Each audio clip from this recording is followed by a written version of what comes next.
Here's everything we did to make the most of our 2-week trip to China. Thanks to YouTube and TikTok, we were so well prepared that we even got the nickname New Zealand Strategy Couple on Chinese social media. If you have limited vacation days like us, it's very important to plan ahead so you don't waste time figuring things out while you're on your trip. If you're wondering where we are, we're back in Auckland City and the weather is way too nice to be filming indoors.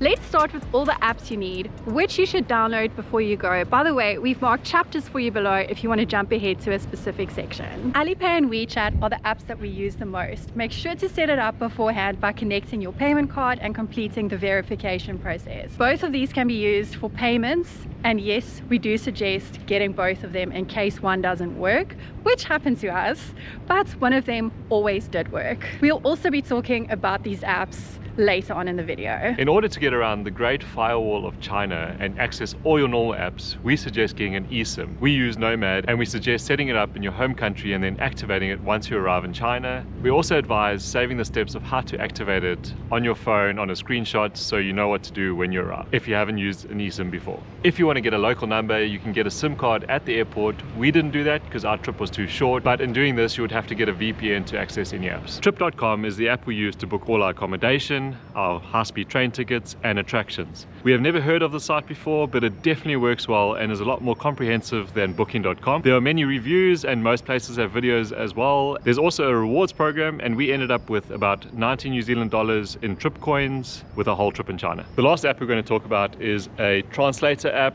We watched many videos where they said Google Translate wouldn't work, but it worked fine for us. English isn't very common in China, so we used it all the time, and even the locals were quite familiar with using translator apps to communicate.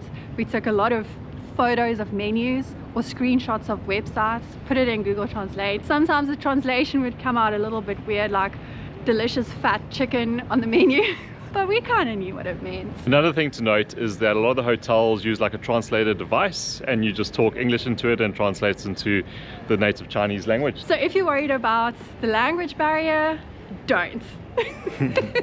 Our next app is going to lead us into the transport and getting around topic. To navigate, you won't be able to use Google Maps at all. It doesn't work, but my Apple Maps actually worked pretty well. But we suggest that you download and set up a map beforehand. It's available in multiple different languages, and we suggest saving points of interest before you even go to China. A good tip is when you are going down to your platform, check which direction your train is going before you hit the platform, because as here it says the Dongba Bay direction. Because once you're down and the train is already here, you want to go straight into the train, so you need to know the direction your train is going. So this is the route we're taking today, and it shows you what? Shows you all the stations, the stops, where you got to transfer to different lines, and the map.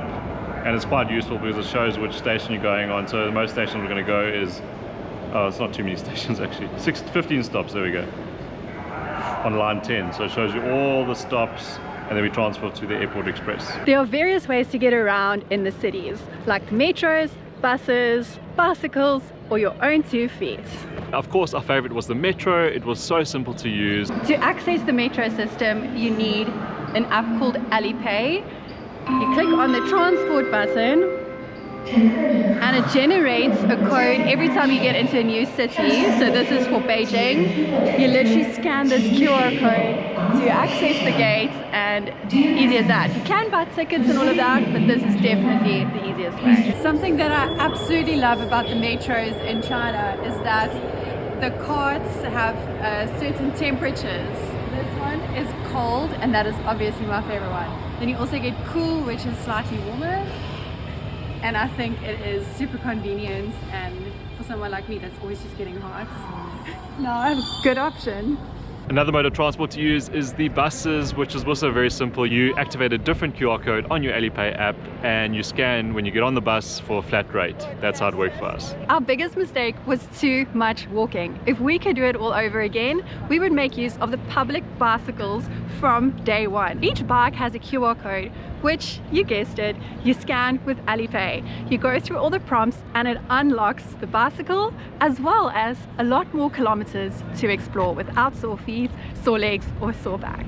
To travel between cities, you could fly, but why not make use of the biggest high-speed rail network in the world? Tickets become available 2 weeks in advance, but we purchased ours about a month ahead of time, and then trip.com would notify us 2 weeks ahead that it was purchased. If you had limited time like us, we really recommend pre-booking your tickets so you don't miss this amazing opportunity to use the high-speed rail network. And also note that things can get busy, especially in holiday periods, and you don't want to miss a seat on the train. If we had more time, we would love to have taken an overnight train, but we'll have to go back for that. One of the highlights of our trip was taking the maglev train from the airport to Shanghai City, which was incredible. Magnetic levitation, I was mind blown. So make sure to take full advantage of all these amazing transport opportunities, because I loved it. It's part of the holiday in China. So good. Something to remember when going to the railway stations is to go to the correct station. We made the mistake of going to the wrong train station for one of our high-speed train rides. And it took like almost an hour to get to the correct station. So from what we can tell, each city has at least 3 or 4 big stations. So for example, there's Suzhou Bay, which is Suzhou North, and Beijing Nan is south. So just look for those little words at the end of the station, and if you're not sure, just ask. Yeah. But there are many railway stations. We made the mistake, so you don't have to. The high-speed train tickets are connected to your passport, and you don't actually need a physical ticket. You just scan your passport when you get to the station. Oh, and don't forget, you can also use the Chinese equivalent of Uber, which is called Didi, and is also accessed through Alipay, which is basically a range of taxis for you to get around. And we found it was the cheapest e-hailing service we've ever used. Really good, and they're all electric. Pretty cool. If you stop watching here and you just set up all these apps that we told you about and know how the transport works, you should be good to go for your trip to China. Obviously the video isn't over because we still have a lot more information to share, but let's take a minute first to talk about China as a country. A few cool things about China is that they have a massive population of almost 1.6 billion people. We found that every city we visited was a mega city. Even a city that we thought was going to be small ended up having 10+ million people. China have this art of managing people and movement, and the public transport system is just so great. It's easy to use. The Chinese currency is called yuan. Yuan is actually the measurement of RMB, which is the official currency, so quite interesting, but we used the term yuan when we were there. If you're wondering if you should bring cash to China, in our opinion, I don't think it's needed. We exchanged a few dollars just as a backup, and we only used it just to use the money because everything can be paid for through Alipay or WeChat. And in China they also drive on the right side of the road, so when walking through crowds, just remember to stick to the right, not the left, like in New Zealand and South Africa. Our next topic is visas, which obviously depends on which passport you hold. The Chinese visa regulations are changing quite a bit these days, with a lot of countries being visa free, so it's always best to check the source. We'll leave links that we have down in the description for you. You could always just email the Chinese embassy in your country like we did, and they literally answered us within half an hour. Us South Africans are pretty used to always applying for visas, so China actually made it really easy, as we could just upload all our documents to their website, and we got a visa for just the time that we planned to go. So if we want to go back, we'll have to just apply for another one, but it's easy enough to do so. If you're wondering what time of the year to go to China, we would recommend spring or autumn. A lot of the comments in the videos say late September to early October. We were there at the beginning of summer and it was really hot with temperatures in the high 30s. Your itinerary will completely depend on a few things, like how much leave you have, whether you book it yourself or go with a tour group, whether there's specific things you want to see, and if you're a fast traveler or a slow traveler. We like spending a bit more time in each city just to get a real feel for the place. So our itinerary was 4 nights Shanghai, 1 in Suzhou, 5 in Beijing, and we ended up with 1 night in Guangzhou. If you go with a tour group, everything will be organized for you, but it might be very rushed. We've looked at a few of those itineraries. It is very affordable though. It's a lot of bang for your buck, but it's like 2 nights here, 1 night there, 1 night there, 3 nights there, and it's like it looks like go go go. I think you'll be able to see everything, but again, it completely depends on what kind of experience you're looking for. The next topic we want to talk about is accommodation, and as we said earlier, we booked everything through trip.com. In Shanghai we actually had it like a hotel type situation, but in Beijing, where we spent the most time, we had an apartment, which was very beneficial because we had a full kitchen that we cook our own food. And if we could give one good tip about accommodation, is book something close to a metro station because it's easier to get around. As we said, we booked a homestay in Beijing, which meant that we never dealt with anyone in person, which could make it a bit more challenging. So if it's your first time to China and you're a little bit nervous, we suggest booking a hotel where there's actual staff and a reception and you could go and ask them questions. And in China, there's always a way. All you need to do is add your host as a contact on WeChat and chat to them through that platform, and you can actually translate the messages on WeChat. You can get their number on their listing on Trip, and then just put that into WeChat. So pretty simple. There's always a way. There's always a way. And the best part of China is the food. We were probably not as adventurous as other people are when they visit China, but we found some really good dishes, some good noodle dishes. There's nothing worse than having an upset tummy or being sick from food on your trip. So our general rule of thumb is just, if you wonder, should I have this, then we just don't. Literally trust your gut. Trust your guts. Your gut will tell you. Yeah. But we had no issues and we had amazing food. What's your favorite thing that you had? Oh, we found this little restaurant in Shanghai off the main road, and it had little baos, so little buns with pork inside, and then we had like noodle dish as well, which are like glass noodles with this amazing broth. So it was so affordable, it was really good. And what was yours? Food is affordable, it's really cheap. My favorite experience would be when we went for the jianbing, that breakfast wrap. Oh. It was like a hungry window serving these beautiful fresh wraps, and they're only there for the morning, I think. So that was a cool experience. It had a long line, people were taking photos. And then also the Peking duck, we've never had that before. It's really yum. Yeah, and that's something you have to do when visiting Beijing, is have the Peking duck. And we had it at a nice like restaurant, sit down restaurant, where they carved the duck at our table. It was just such a cool experience, and I got to try all the local beers. It was just so much fun. And it's cool to say our first time having Peking duck was in China. Yeah, so good. What we regret was not doing the hot pot, but we made up for that and we went for hot pot in Auckland City at an authentic Chinese place. Yeah, that was good. We booked most of our tours and activities through trip.com, but we've seen other people use Get Your Guide and Viator.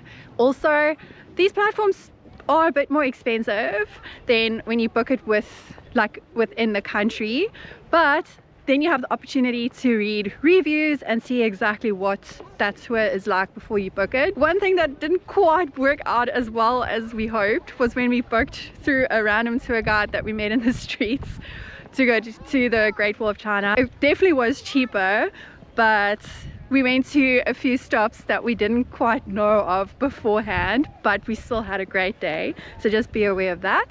And if you watched our last video, you would have known that we mentioned we didn't quite make it to the Forbidden City. Booking on WeChat is definitely the best option, but we just couldn't get it right. To get around that, you could go to your reception staff at the hotel to ask them to help you, where we were in a homestay, so we didn't have that option. You could book through those booking platforms, but it was more expensive, so we just gave up and we didn't do it.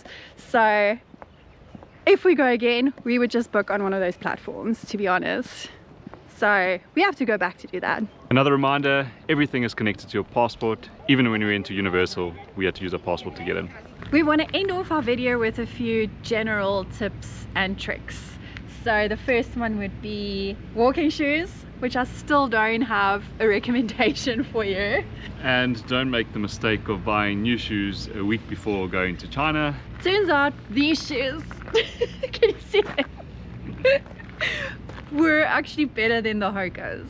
On top of that, make sure that you have some sort of fitness, work on that core, because there's lots of waiting in lines, and a bit of cardio would be good preparation for a trip in China, because you're also walking between a lot of the metro stations and the different public transport. It's like a whole world down there.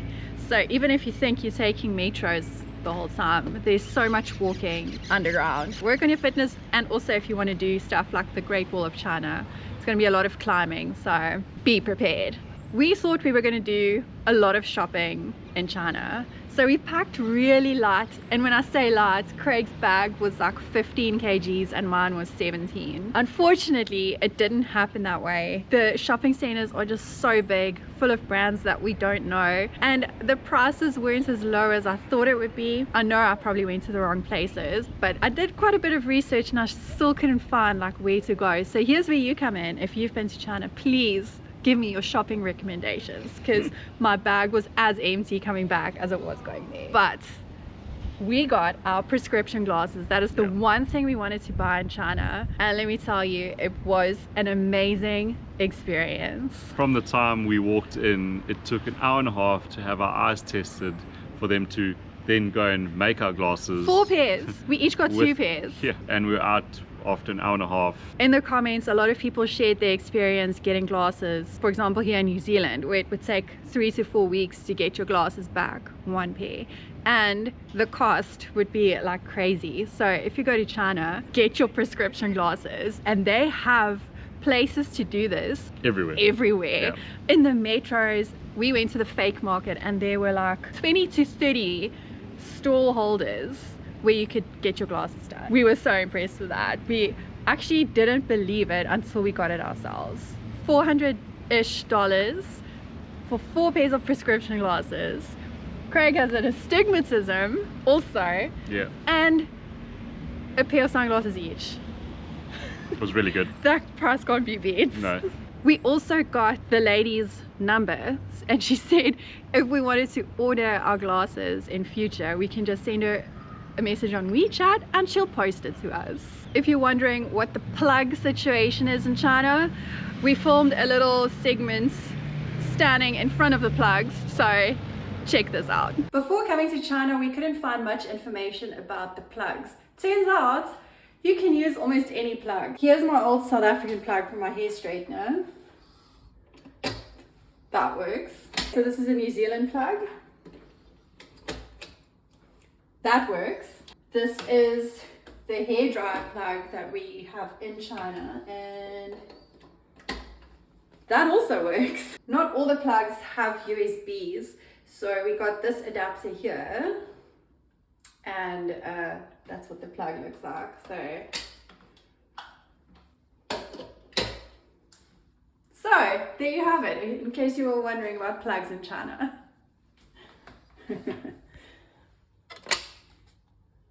Seeing that you use your phone for basically everything, for payments, navigation, and stuff like that, they actually have power banks everywhere. On the back of a bicycle, we saw it in a little shop in the corner at restaurants. We'd suggest figuring out how to rent that immediately. Yeah.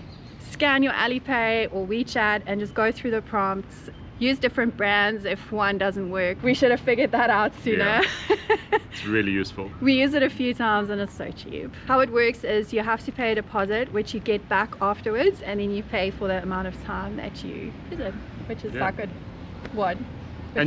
few yuan. And you can pick up the power bank from one station and drop it off at another station. So on the mini program in Alipay or WeChat, you'll see a map where all the stations are. It's a really good system. Okay, different angle. Let's continue. As we've mentioned in our videos, delivery is massive in China, and there are a lot of apps like Meituan, Dianping, Taobao, but they need a local Chinese phone number to work. So if you go for longer period of time, I think 2 weeks was just too short. It didn't we didn't want delivery.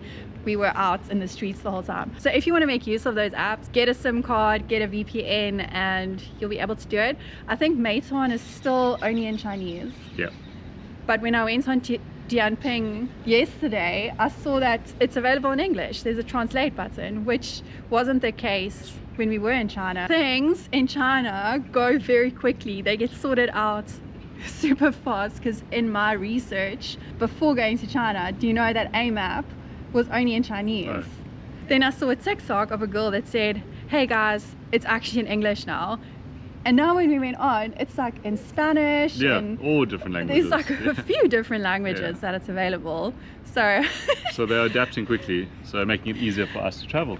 China works fast. Yeah. It's actually crazy. So one thing is, if you get into a Didi, which is the Uber of China, and the driver starts talking to you in Chinese, he might be asking for the last 4 digits of your phone number, because that's the way he checks that we're in the right Didi, or he's our driver. So he usually just shows on the screen, and I kind of like confirm that the 4 digits of our phone number. At first we were like, what is he trying to say to us? Yeah. And it took a few times for us to realize, oh, he's just trying to confirm the phone number and making sure that we are the right people. Which is good.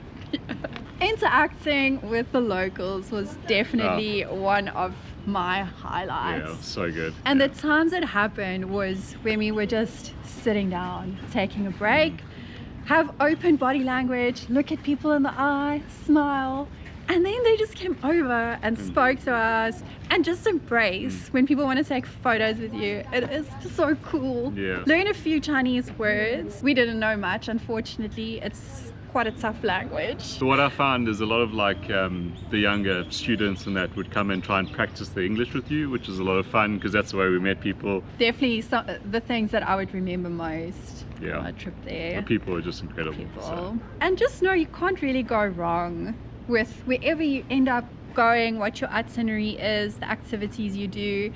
Even though we missed out on like the Forbidden City, I am so glad that we went to the Summer Palace. It was one of my favorite days. Yep, you can't do it all. You can't do it all, but whatever you do, it's incredible. even though we always keep it positive, if we had to choose maybe 3 things that was maybe a bit of a culture shock that we didn't enjoy that much, it was smoking Spitting.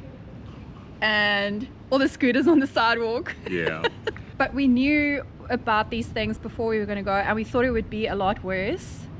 Spitting and smoking wasn't as bad as I thought it would be, but the scooters is something to get used to, because they were so quiet. I think that for me is the biggest thing. You don't know that they're around you. And they're on the sidewalk, so the best thing to do is when you see it coming, or you just know the scooters, just stand still, they'll get around you. So we know that everyone has a different travel style. Some of you are like go go go, others are a lot slower. What I would suggest is finding a creator that you relate to, that has the same travel style as you. Save their videos, make a few notes. I saved like 200 videos on TikTok of things that I wanted to do. And as nice as it is to just go and wing it, I think China is so big that you should be prepared to make the most out of your time there. Just the travel time alone takes a lot of your day.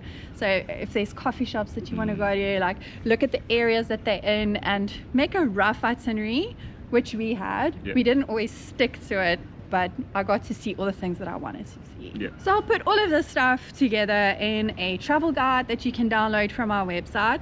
When it's ready, I'll put the link in the description. It might not be ready immediately because there's so much information that we want to share with you, but we hope that this is useful while you planning your trip to China. We're so jealous because we want to go again. The planning phase is honestly like so exciting, and we hope you enjoyed seeing a little bit of beautiful Auckland City in the background of our videos. As we said, the weather has been too nice to film indoors. We've enjoyed making this, and we are going to go start planning our next trip to China, because I want to go back. I had so much fun. Where would you want to go back to? Quickly. Harbin. Harbin. The ice town over winter. That is the dream. Chongqing though, Cyberpunk. Chengdu for the pandas.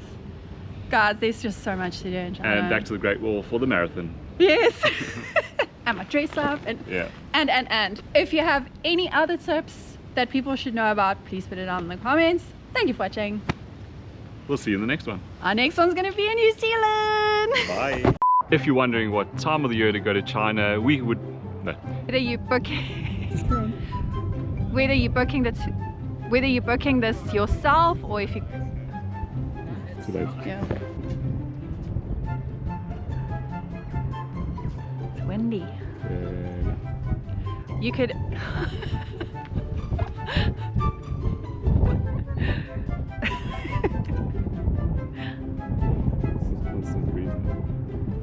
but of course there's always a way in China. If you look what we found is and what? No. Does that tree look weird? Just sticking out in the middle of us. Probably. Can cut it out? Yeah. Yeah. Yeah. That's it.